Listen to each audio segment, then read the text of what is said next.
మీ మోకాల నొప్పులకు ఎటువంటి సర్జరీ లేకుండా ఎపియాన్ పెయిన్ క్లినిక్ అందిస్తున్న అత్యాధునిక చికిత్స.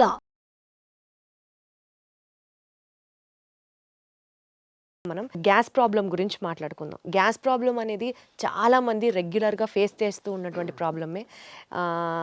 గ్యాస్ వదలడం అనేది మధ్య మధ్యలో నలుగురిలో ఉన్నప్పుడు కాస్త ఇబ్బందిగా అనిపించవచ్చు. అండ్ బ్లోటింగ్, కడుపు ఎప్పుడు ఫుల్గా అనిపించడం, ఏమి తినాలనిపించకపోవడం.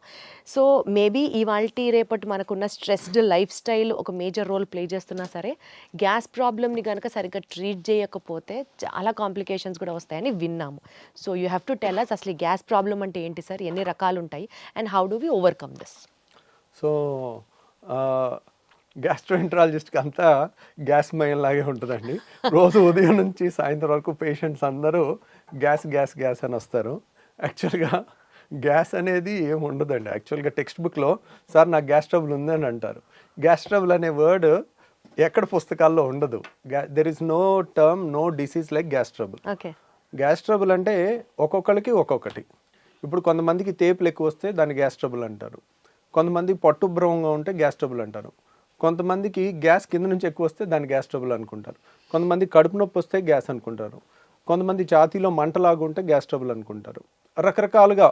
సో కొంతమందికి ఊరికే విరోచనాలు, ఇర్రెగ్యులర్గా బౌల్ మూమెంట్స్ వస్తే ఏదో గ్యాస్ ఉందని అంటుంటారు. బ్లోటింగ్ అంటారు, ఉబ్బరం అంటారు, ఇట్లా రకరకాల. ఇది పలానా ఒక జబ్బు కింద కాదని, it's a non specific patient తయారు చేసిన జబ్బు అనమాట. దాన్ని వాళ్ళు గ్యాస్ అంటే వాళ్ళు చెప్పే కంప్లైంట్స్ అన్నీ నిశితంగా పరిశీలించి, ఓహో వీళ్ళకి ఈ ప్రాబ్లం ఉంది, ఓకే వీళ్ళకి గాల్ బ్లాడర్లో రాయి ఉన్నా కానీ గ్యాస్ ట్రబుల్ లాగా వస్తుంది. అంటే వాళ్ళు ఏంటంటే నూనె వస్తువులు తినలేరు. నూనె వస్తువులు తినగానే కడుపులో ఇబ్బంది అవుతుంది. అన్నం తిన్న తర్వాత కానీ, నూనె వస్తువులు తిన్నప్పుడు కానీ, నూనె వస్తువులు లేకపోతే అట్లా. ఈ కంప్లైంట్ ఉంటే ఒక్క గాల్ బ్లాడర్ దాంట్లోనే నూనె వస్తువులు తినలేనిది వస్తుంది, ఇంకా దేంట్లో రాదనమాట. అట్లా వాళ్ళు చెప్పే కంప్లైంట్లో మన క్లూస్ దొరుకుతూ ఉంటాయి. ఇప్పుడు కడుపులో మధ్యలో నొప్పి వచ్చి వీపులోకి పాకుతుంది అనుకోండి, అది ప్యాంక్రియాస్ నొప్పి. ప్యాంక్రియాస్ నొప్పి ఒక్కటే వీపులోకి పాకుతుంది. పసర సంచిది ఎప్పుడు రైట్ సైడ్ వస్తుంది. రైట్ సైడ్ వచ్చి కుడి భుజానికి వెళ్తుంది అనమాట. సో ఇంకా ఎసిడిటీ ప్రాబ్లం, రిఫ్లెక్స్ అనుకోండి, బొడ్డు పైన వచ్చి ఎడమ వైపు ఛాతీలో వస్తుంది.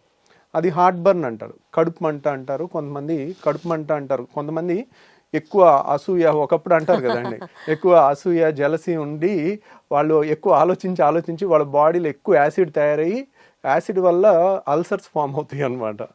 అల్సర్స్ ఫామ్ అయ్యి దాన్ని ఎసిడిటీ అంటారు. ఆ యాసిడ్ ఎక్కువ ఉన్న వాళ్ళకి అన్నవాహిక అనేది మనకి గొంతు నుంచి పొట్టలోకి వెళ్ళే ఇసోఫేగస్ని అన్నవాహిక అంటారు. అది ఛాతీలో ఉంటుంది అనమాట. అది కొంచెం లెఫ్ట్ సైడ్ ఉంటుంది, హార్ట్ వెనకాల నుంచి వెళ్తుంది. కాబట్టి వాళ్ళందరికీ హార్ట్ బర్న్ లాగా వచ్చి గుండె నొప్పి ఏమో, చచ్చిపోతామేమో అన్న భయంతో వస్తారు. వాళ్ళు పరుగులు తీసుకుంటూ వస్తారు.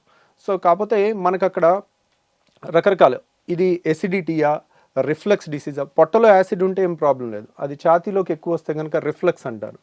ఆ రిఫ్లెక్స్ డిసీజా, గాల్ బ్లాడర్ ప్రాబ్లమా, ప్యాంక్రియాస్ ప్రాబ్లమా, లేదంటే చిన్న పేగు పెద్ద పేగు ప్రాబ్లమా, లేకపోతే ఇన్ఫ్లమేటరీ బౌల్ డిసీజ్ అని పేగుల్లో జబ్బులు ఉంటాయి. ఇట్లా మనం ఈ గ్రూప్ ఆఫ్ చాలా రకాల జబ్బుల నుంచి వచ్చే కంప్లైంట్, అన్ని ఏ జబ్బు అనేది తెలియదు పేషెంట్కి. పేషెంట్ నాకు గ్యాస్ అని వస్తారు, అది మనం ఒక డాక్టర్ డీకోడ్ చేయాల్సిందనమాట. అది సో బేసికల్గా ఎక్కడ పెయిన్ చెప్తున్నారు అని చెప్పి ఆ పెయిన్ నుంచి ఇది ఏ నొప్పి అన్నది మీకు అర్థమవుతుంది కదా సార్? వాళ్ళు చెప్పేదాన్ని బట్టి ఏ నొప్పి ఇది అన్నది మీకు అర్థమవుతుంది. అంటే పేషెంట్తో మనం క్లీన్గా మాట్లాడితే కొంతవరకు వాళ్ళు చెప్పేదాన్ని బట్టి మనకు అందాజుగా ఐడియా వచ్చేస్తుందండి. యూజువల్గా ఎడం పక్క ఛాతీలో నొప్పి అని ఒక 25 ఏళ్ళ కుర్రోడు వచ్చాడు అనుకోండి, 20-25 ఇయర్స్లో హార్ట్ అటాక్ రాదు. దట్ ఈస్ అదే 65 ఏళ్ళ మనిషి వచ్చాడు అనుకోండి, మనం అనుమానంగా చూడాలి. సో గ్యాస్ ట్రబుల్ అయినప్పటికీ కూడా హార్ట్ ఏమో అని చూడాలి. సో ఎందుకంటే గ్యాస్ ట్రబుల్కి మనం ఎసిడిటీ కానీ రిఫ్లెక్స్ కానీ ట్రీట్మెంట్ చేయకపోయినా ప్రాణం పోదు. కానీ అదే పేషెంట్కి హార్ట్ ప్రాబ్లం ఉండి, హార్ట్ ప్రాబ్లమ్ని మనం హార్ట్ అటాక్ అయి ఉండి దాన్ని హార్ట్ బర్న్, గ్యాస్ ట్రబుల్ అని అనుకుని మనం కరెక్ట్ టైంలో ట్రీట్మెంట్ ఇవ్వకపోతే వాళ్ళకి లైఫ్ కూడా రిస్క్ వచ్చే అవకాశం ఉంటుంది. సో అక్కడ సిచ్యువేషన్ బట్టి ఓవరాల్గా ఇప్పుడు ఇంట్లో లేడీస్ అన్నం ఉడికిందా లేదా ఒక మెతుకుతో ఎట్లా చేస్తారో, పేషెంట్ వచ్చి వాళ్ళు చెప్తుండే కొద్దీ మనకు అర్థమైపోతూ ఉంటుంది, ఓహో వీళ్ళది ఇది. సో ఇది అయి ఉండొచ్చు, గాట్ ఇట్. కానీ కన్ఫర్మ్ చేసుకోవాలంటే ఈ టెస్ట్ చేయాలి, అవసరమైతే ఎండోస్కోపీ చేయాలి, సిటీ స్కాన్ చేయాలి, అల్ట్రాసౌండ్ స్కాన్ చేయాలి, ఎంఆర్ఐ స్కాన్ చేయాలి. ఓహో దీనికి ఈ స్కాన్ అయితే బాగా పనిచేస్తుంది అట్లా. సార్ ఇప్పుడు ఏ నొప్పి అయినా సరే అది గ్యాస్ అని పేషెంట్ ఏదైతే చెప్తారో మీ దగ్గరికి వచ్చినప్పుడు దానికి మేజర్గా మనం చూడాల్సినటువంటి కారణాలు ఏంటి? ఇప్పుడు ఒకప్పుడు మా చిన్నప్పుడు ఇంత మరి అవేర్నెస్ లేకపోవటం వలన అప్పుడు కూడా ఉన్నదో మనకు తెలియదు, కానీ ఇప్పుడైతే చాలా ఎక్కువ పేషెంట్స్ అయితే ఉంటున్నారండి. దానికి కారణం ఏంటంటే ఒకప్పుడు ఉన్న ఫుడ్ హ్యాబిట్స్, ఇప్పుడున్న ఫుడ్ హ్యాబిట్స్, ఇప్పుడు అంతా జంక్ ఫుడ్, బయట ఫుడ్. ఒకప్పుడు మనకి ఇంట్లో ఏది వండితే అదే తినేవాళ్ళం, ఇప్పుడు బయట ఫుడ్స్ చాలా చాలా చాలా ఎక్కువైపోయినాయి. ఇప్పుడు మన ఇంట్లో కూడా 2-3 పిల్లలు ఉంటే ఒక్కొక్కళ్ళు ఒక్కొక్క రెస్టారెంట్ ని ఒక్కొక్క ఐటమ్ ఆర్డర్ పెట్టే పరిస్థితి ఉంది. ప్రతి ఇంట్లో కూడా ఇది ఉంది, ఇది ఎవరు ఇల్లు ఎక్సెప్షన్లా లేదు. తర్వాత డే బై డే అగ్రికల్చర్లో కూడా ప్రాఫిట్ ఓరియంటెడ్గా మనకి ఏమేమి పెస్టిసైడ్స్ కొడుతున్నారు, ఎంత మోతాదులో కొడుతున్నారు, దాని రెగ్యులేషన్ అనేది అంత ప్రాపర్గా లేదు. దానివల్ల వస్తుందా, దీనివల్ల వస్తుందా, ఇవన్నీ కూడా మోస్ట్ లైక్లీ ఇవన్నీ కారణాలు అయి ఉండొచ్చు. ఈ కారణాన్ని క్లియర్ కట్గా ఎస్టాబ్లిష్ చేయాలంటే చాలా పెద్ద రీసెర్చ్ చేయాలండి. అది గవర్నమెంట్ ఇనిషియేటివ్గా తీసుకుని పెద్ద స్టడీ, లక్షల మంది పేషెంట్ని స్టడీ చేయటం అనేది అంత ఈజీ కాదు. వాళ్ళు తీసుకున్న ప్రతి మోతాదులో ఏ పెస్టిసైడ్ ఎంత ఉంది అని టెస్ట్ చేయాలన్నా కానీ ఒక్కొక్క టెస్ట్కి మనకి 1000 ఖర్చు అవుతుంటుంది అనమాట. అవన్నీ ప్రూవ్ చేయాలంటే ఇట్స్ ఏ పబ్లిక్ ఇనిషియేటివ్. ప్రైవేట్గా ఒక డాక్టర్ కానీ ఒక ఇండివిజువల్ కానీ చేయగలిగింది కాదనమాట. ఇప్పుడు మన అమెరికాలో అయితే అలా నేషనల్ ఇన్స్టిట్యూట్ ఆఫ్ హెల్త్ అని ఉంటుంది, వాళ్ళు స్పాన్సర్ చేస్తారు, $1 మిలియన్ అట్లా రీసెర్చ్కి ఇస్తారు అనమాట. మన దగ్గర కూడా కొన్ని ఉన్నాయి, ICMR అని. అట్లా రీసెర్చ్ చేస్తే గానీ మనకి ఎందువల్ల అనేది ఈ గ్యాస్ ప్రాబ్లం వస్తుంది అన్నది తెలియదు. అంటే ఇదే కారణాలు, ఇదివరకు లేని ఇప్పుడు వచ్చినాయి కదండి. ఇప్పుడు ఇదివరకు ఇంత ఒబిసిటీ లేదు, ఇప్పుడు ఎందుకు వచ్చింది అంటే ఇప్పుడు ఇదివరకు 2 వీలర్స్ ఎన్ని ఉన్నాయి, ఇప్పుడు ఎన్ని ఉన్నాయి. నా స్కూల్కి నేను నడుచుకుంటూ వెళ్ళేవాడిని, ఇప్పుడు మా పిల్లలు కార్లో దిగి కార్లో వెళ్తున్నారు. సో ఇప్పుడు ఎన్ని 2 వీలర్స్ ఉన్నాయి, అప్పుడు ఎన్ని లక్షలు ఉన్నాయి, ఇప్పుడు ఎన్ని కోట్లు ఉన్నాయి. రైట్. సో ఎన్ని లిఫ్ట్లు ఉన్నాయి, అప్పుడు ఎన్ని ఉన్నాయి. మారుతున్న లైఫ్ స్టైల్ దీనికి మెయిన్ కారణం అన్నట్టుగా అర్థం చేసుకోవాలి మనం. అటు ఒబిసిటీకైనా, పెరుగుతున్న గ్యాస్ సమస్యలకైనా, పెరుగుతున్న క్యాన్సర్లకైనా కూడా మోస్ట్లీ మన పర్యావరణం మారటం కానీ అన్నీ కూడా కారణం అనమాట. సరే ఇప్పుడు ఈ గ్యాస్ ట్రబుల్కి అయితే మనం ఇట్లా జనరలైజ్డ్గా మాట్లాడుకుంటున్నాం. ప్రత్యేకంగా ఇందాక మీరు ఒక మాట అన్నారు, యాసిడ్ రిఫ్లెక్స్ అని. అంటే పొట్టలో ఉండాల్సిన యాసిడ్ పైకి తంతు ఉంటే అది యాసిడ్ రిఫ్లెక్స్ అని. అది కూడా ఎక్కువగా వింటున్నాం, అది కూడా ఒకలాంటి గ్యాస్ ప్రాబ్లమే అంటారా? దాని గురించి ఏమైనా డీటెయిల్గా మాట్లాడుకుందాం. అంటే చాలా మందికి అండి ఎసిడిటీ అంటే 2 రకాలు. ఒకటి పొట్టలో యాసిడ్ ఎక్కువ తయారవటం, టెన్షను, ఇర్రెగ్యులర్ ఫుడ్ హ్యాబిట్స్, ఆలోచన ఎక్కువ ఉండటం, సో పని ఒత్తిడి ఎక్కువ ఉండటం వల్ల బాడీలో యాసిడ్ ఎక్కువ తయారవుతుంది. ఎప్పుడైతే యాసిడ్ ఎక్కువ తయారవుతుందో మనకి కడుపులో మంట వస్తుంది, వాళ్ళకి బొడ్డు పై భాగంలో మంటలాగా వస్తుంది. సో ఆ మంట అనేది ఎప్పుడైతే పొట్టలో పై భాగంలో మంట వస్తుందో అది ఒక రకమైన ఎసిడిటీ. దానికి సింపుల్గా యాసిడ్ తగ్గించే యాంటాసిడ్ మందులు కానీ, కొత్తగా వచ్చిన PPIs కానీ, అంటే ప్యాంటోప్రజోల్, రాబిప్రజోల్, ఒమిప్రజోల్, ఇసోమిప్రజోల్ అంటే రకరకాల ఏది వేసినా కానీ చాలా రిలీఫ్ వచ్చేస్తుంది. తర్వాత రెండోది ఏంటంటే మనకి డైలీ మన నోట్లో ఉమ్ము ఉంటుంది, దాని pH 7.4 ఉంటుంది. మన స్టమక్లో హైడ్రోక్లోరిక్ యాసిడ్ ఉంటుంది, అది కాన్సన్ట్రేటెడ్గానే ఉంటుంది. అంటే దాని pH వచ్చేసి 2 ఉంటుంది, <2, 1.5 to 2. అంటే వెరీ ఎసిడిక్ ఎన్వైర్న్మెంట్. ఎందుకు మన ఫుడ్ను అంతా డైజెస్ట్ చేయడానికి కానీ, అది ఆ యాసిడ్ ఎన్వైర్న్మెంట్ వచ్చిన క్రిముల్ని, అనవసరమైన క్రిముల్ని చంపడానికి కానీ అదొక ప్రొటెక్టివ్ మెకానిజం, డైజెషన్కి కానీ హెల్ప్ అవుతుంది అనమాట. సో ఈ యాసిడ్ అనేది పొట్టలో ఉండటం సహజ గుణం. కాబట్టి పొట్టలో ఎంత యాసిడ్ ఉన్నా మనకి ఇబ్బంది అయ్యదు, ఎందుకంటే పొట్ట గోడలో స్టమక్ వాల్లో యాసిడ్ని తట్టుకునే శక్తి ఉన్న వాళ్ళని ఆల్రెడీ మన బాడీ తయారు చేసుకుంది. ఇప్పుడు చూడండి, మన అరికాళ్ళు అనేది మందంగా ఉంటాయి, అరికాళ్ళ మీద నడిచినా మనకి అవి మందంగా ఉండటం వల్ల అది అడాప్ట్ అయి ఉంటుంది అనమాట, మనకి ఏ ఇబ్బంది ఉండదు. అంతే బరువు మన చేతి మీద, కాలు మీద, వేరే చర్మం మీద పెడితే ఆ చర్మం ఊడిపోద్ది. ఎందుకు? ఇట్ ఈస్ నాట్, దానికి తయారవ్వలేదు, నడవటానికి అరికాలు తయారైంది. అలాగే యాసిడ్ని తట్టుకోవటానికి మన స్టమక్ వాల్ తయారైంది అనమాట. జీర్ణాశయం యొక్క ఎక్కడైతే యాసిడ్ ఉంటుందో ఆ లోపల పొర యాసిడ్ని తట్టుకునే విధంగా తయారైంది. కానీ మన అన్నవాహిక ఇసోఫేగస్ ఇక్కడ నుంచి ఇక్కడ వరకు ఉన్న ఇసోఫేగస్ మాత్రం అది యాసిడ్కి తట్టుకునేటట్టు తయారవ్వలేదు. కాబట్టి పొట్టలో యాసిడ్ ఉంటే కొంచెం కడుపు మంట వస్తుంది, చాలా ఈజీగా ట్రీట్ చేయొచ్చు మనం. వాళ్ళకి గ్యాస్ ట్యాబ్లెట్ ఇస్తారు, కొన్ని యాంటాసిడ్ ఇస్తారు, తగ్గిపోతుంది, they will be very happy. కానీ ఈ పొట్టలో ఉండాల్సిన యాసిడ్ ఇక్కడ వాల్వ్ ఉంటుంది, ఛాతీకి పొట్టకి ఛాతీకి మధ్యలో ఒక వాల్వ్ ఉంటుంది, దాన్ని హయాటస్ అంటారు. ఆ హయాటస్లో వెడల్పుగా ఉండి వాల్వ్ లూజ్గా ఉంటే దాన్ని హయాటస్ హెర్నియా అంటారు. చాలామందికి ఎండోస్కోపీ రిపోర్ట్ చూస్తే లాక్స్ ఎలియస్ అంటారు. లాక్స్ ఎలియస్ అంటే లోవర్ ఇసోఫేజియల్ స్పింక్టర్, ఇసోఫేగస్ అంటే అన్నవాహికలో ఇక్కడ ఒక కంట్రోల్ ఉంటుంది, అప్పర్ ఇసోఫేజియల్ స్పింక్టర్ అని. ఇక్కడేమో lower oesophageal sphincter. Lower oesophageal అయిపోయిన తర్వాత స్టమక్ స్టార్ట్ అయిపోతుంది, అంటే జీర్ణాశయం స్టార్ట్ అయిపోతుంది. సో ఇక్కడ వాళ్ళు లూజ్గా ఉంటే కనుక దాన్ని లాక్స్ ఎలియస్ అంటారు, లోవర్ ఇసోఫేజియల్ స్పింక్టర్. లేదంటే అక్కడ లూజ్గా ఉండటం వల్ల హయాటస్ హెర్నియా అంటారు. గ్రేడ్ 1, గ్రేడ్ 2, గ్రేడ్ 3, గ్రేడ్ 4 ఉంటుంది. గ్రేడ్ 4 అంటే ఇంత వెడల్పుగా ఉంటుంది అక్కడ. అంటే ఏంటి, ఇప్పుడు ఇక్కడ ఎప్పుడైతే వాల్వ్ చాలా గ్రేడ్ 4 లూజ్గా ఉంటుందో పొట్టలో ఉన్న యాసిడ్ అంతా ఊరికే పైకి వస్తూ ఉంటుంది. పొట్ట అనేది జీర్ణాశయం అనేది మనం ఫుల్గా తిన్న తర్వాత అది గ్రైండర్ ఆన్ అయినట్టు ఆన్ అవుతుంది. ఆన్ అయినప్పుడు గ్రైండర్కి పైన మూత పెట్టలేదు అనుకోండి, ఎట్లయితే పైకి చిమ్ముతుందో అట్లా ఈ పొట్టలో ఉండాల్సిన యాసిడ్ అంతా అది ఫుడ్ తిన్నాక ఇలా పైకి ఇసోఫేగస్లోకి వస్తుంది. ఇసోఫేగస్ గోడ ఏమైంది, మన అన్నవాహిక గోడ అనేది యాసిడ్ని తట్టుకోవటానికి తయారవ్వాల, కాబట్టి అది విపరీతమైన మంట వస్తుంది, దాన్ని హార్ట్ బర్న్ అంటారు. వీళ్ళు ఏం తినకపోతే హ్యాపీగా ఉంటారు. ద మొమెంట్ తిన్న తర్వాత వాళ్ళకి ఒక గంట 2 గంటలు ఆ గ్రైండర్ లాగా ఆడినంతసేపు యాసిడ్ అనుకొచ్చి ఈ ఛాతీ అంతా మంట పట్టేసినట్టు ఉండటం, భుజంలో నొప్పి రావటం, ఎడం భుజంలో రావటం, తర్వాత ఎడం పక్క ఛాతీలో వచ్చేసరికి వెంటనే గుండె ప్రాబ్లం అని గడగడలాడిపోతూ ఉంటారు. ఎక్కడో టీవీలో చూస్తారు 25 ఏళ్ల మనిషి ఇలా కూలబడి చచ్చిపోతే అది హార్ట్ అటాక్ కాదో కూడా ఎవరికి తెలియదు. ఎవరికి తెలుసు, sudden death, it is a sudden death. Heart attack అని ప్రూవ్ ఉండదు, కానీ అందరూ దానికి లేబుల్ వేసేస్తారు. ఇప్పుడు మీడియా ఎవరన్నా సడన్ గా కోల్బడి చచ్చిపోయారు అనుకోండి, హార్ట్ అటాక్ అని తోసేస్తారు. Who can prove it?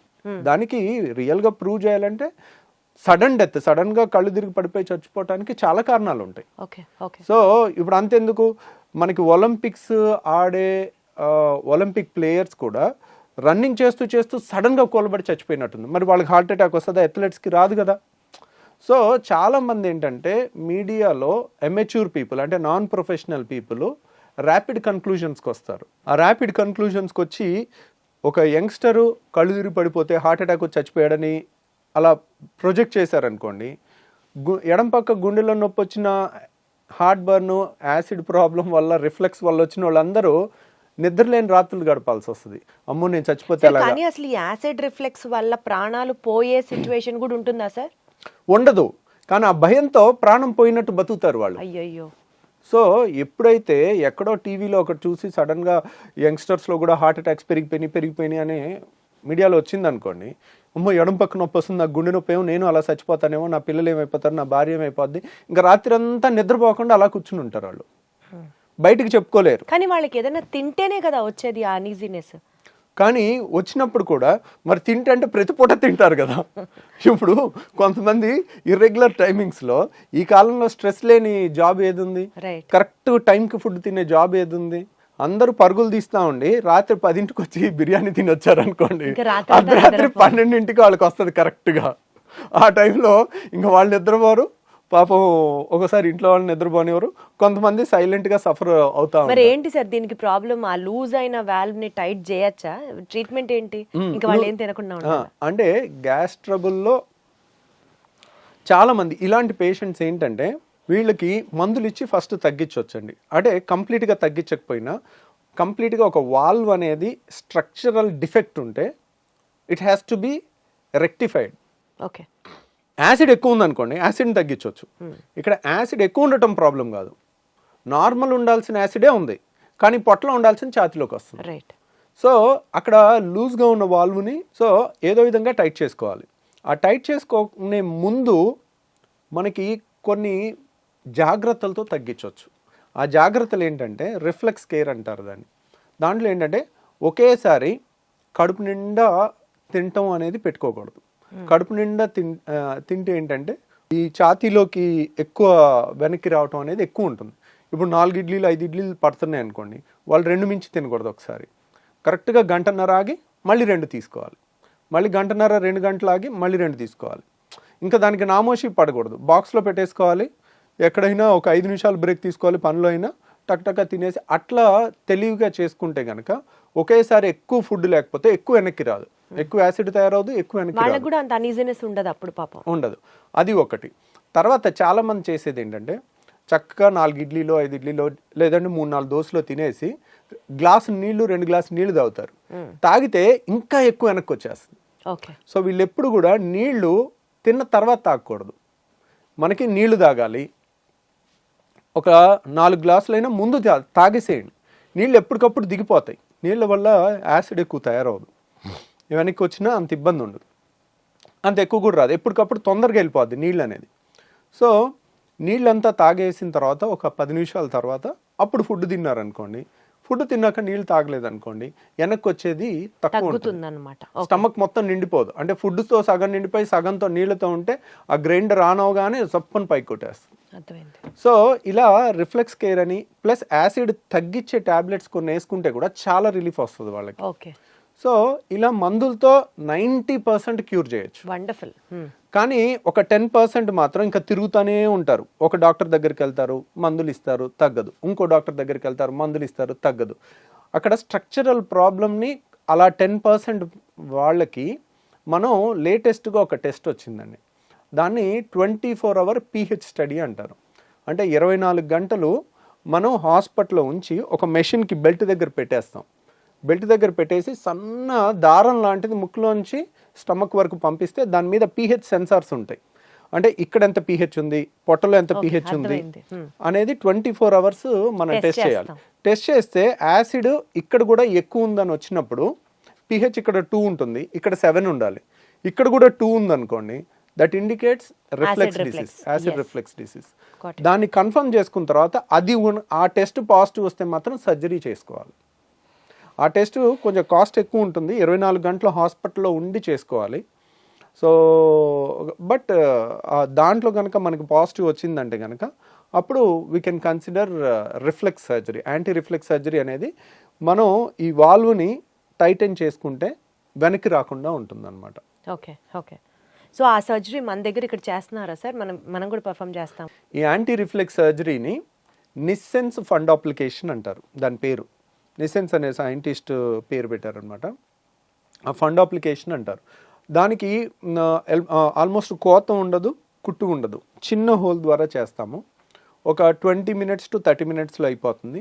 ఈరోజు మార్నింగ్ చేస్తే నెక్స్ట్ డే ఈవినింగ్ 95% డిశ్చార్జ్ అయిపోతారు. ఇంకొక 5% నెక్స్ట్ డే డిశ్చార్జ్ అవుతారు.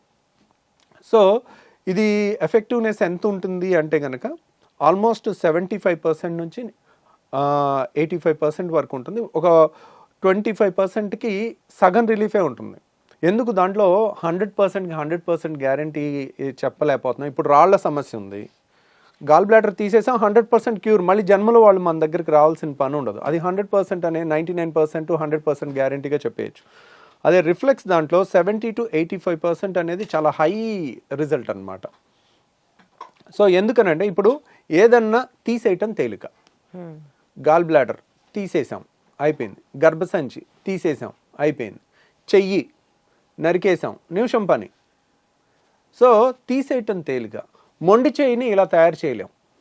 మనిషి ఇంకో 1000 జన్మలు ఎత్తినా కానీ, సైన్స్ ఎంత డెవలప్ అయినా కానీ మొండి చెయ్యిని ఈ మూమెంట్ రాదు, రాయటం కానీ ఈ అద్భుతమైన క్రియేషన్ అనేది జరగదు. ఈ వాల్వ్ కూడా ఒక అద్భుతమైన క్రియేషన్. అది మనకి న్యాచురల్గానే పర్ఫెక్ట్గా ఉండాలి. దాన్ని మనం క్రియేట్ చేస్తున్నప్పుడు మనం ఒక గాడ్ క్రియేట్ చేసిన క్రియేషన్ అంత పర్ఫెక్షన్గా ఎప్పటికీ చేయలేం. 80% క్రియేషన్ అనేది ఇంకా వరల్డ్స్ బెస్ట్ రిజల్ట్ అనమాట. ఆ మాత్రం రిజల్ట్ ఇవ్వటమే చాలా కష్టం. అందుకనే అంత రిజల్ట్ కూడా ఇవ్వలేక ఎవ్వరు ఈ సర్జరీస్ అసలు చెప్పరు. మీరు 10 మంది నా దగ్గరికి సర్జరీ కోసం వస్తారు, వాళ్ళు ఆల్రెడీ 10 మంది గ్యాస్ట్రోఎంట్రాలజిస్ట్ని చూసుంటారు.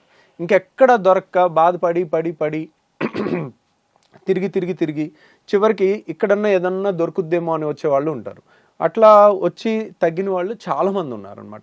మనం ఆల్మోస్ట్ ఇండియాలోనే హైయెస్ట్ సర్జరీస్ చేస్తాం. ఇదేంటంటే టెక్నికల్లీ ఛాలెంజింగ్ అనమాట. మనం కొంచెం ఈ టైట్ ఎక్కువ చేసామనుకోండి వాళ్ళకి ముద్ద దిగదు, పట్టేసుకున్నట్టు ఉంటుంది. మళ్ళీ తక్కువ చేసామనుకోండి వెనక్కి వస్తుంది. అది చాలా కరెక్ట్గా ముందు నుయ్యి వెనక్కి గొయ్యిలాగా ఉంటుంది అనమాట ఈ సర్జరీలో. సో అందువల్ల ఈ నిసన్స్ ఫండాప్లికేషన్ అనేది అంత తొందరగా నేను కూడా చెప్పను.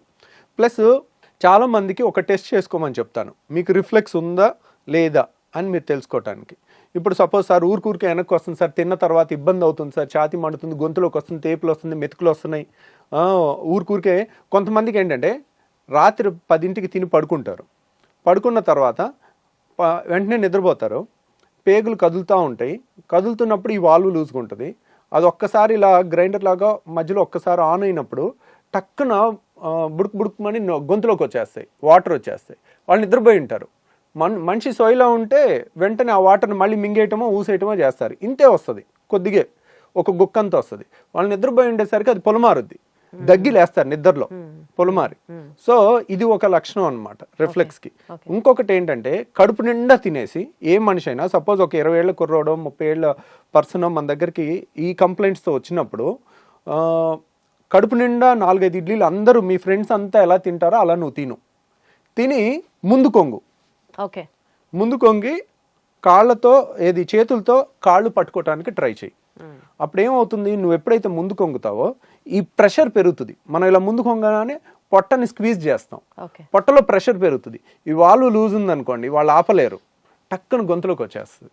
సో ఈ టెస్ట్ అనేది ఎక్కడ పుస్తకాల్లో లేదండి, ఇది ప్రాక్టికల్ అండ్ కామన్ సెన్స్. ఈ టెస్ట్ అనేది మోస్ట్ వాల్యుబుల్ థింగ్.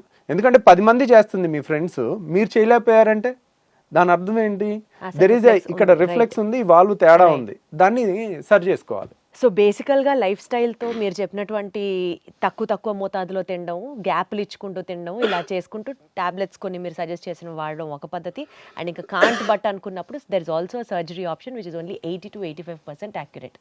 దీన్ని మనం ఇంకా కంప్లీట్గా ప్రివెంట్ చేయడం అన్నది ఇంకా మన చేతిలో లేదు కదా సార్, బికాజ్ అది స్ట్రక్చరల్గా వచ్చినటువంటి చేంజ్ కాబట్టి. సో దాన్ని మనం ప్రివెంట్ చేయలేము. The best thing they can do is మీలాంటి ఒక బెస్ట్ గ్యాస్ట్రెంట్రాలజిస్ట్ని సజెస్ట్ చేయడమే, కలవడమే, మీతో మాట్లాడడమే. సో విన్నారు కదండి, గ్యాస్ ప్రాబ్లం అనేది మనం లైట్గా తీసుకోవడానికి ఏమాత్రం లేదు. ఈ రిఫ్లెక్స్ అనేది కనుక ఇందాక సార్ చెప్పినట్లుగా ఒక 2-3 టెస్ట్లు మనకి మనమే చేసుకోవచ్చు, హాస్పిటల్లో అడ్మిట్ అయ్యి చేసుకోవాల్సిన కాదు. ఇలాంటివి గమనించుకుంటూ ఎప్పటికప్పుడు మనకు ఆ రిఫ్లెక్స్ సమస్య ఉందా, మేబీ దీనివల్ల ఇంత ఇబ్బంది పడుతున్నామా అన్న ఒక మినిమం అండర్స్టాండింగ్తో డాక్టర్ని కలవడం చాలా చాలా చాలా అవసరం. Thank you so much sir. Thank you అండి.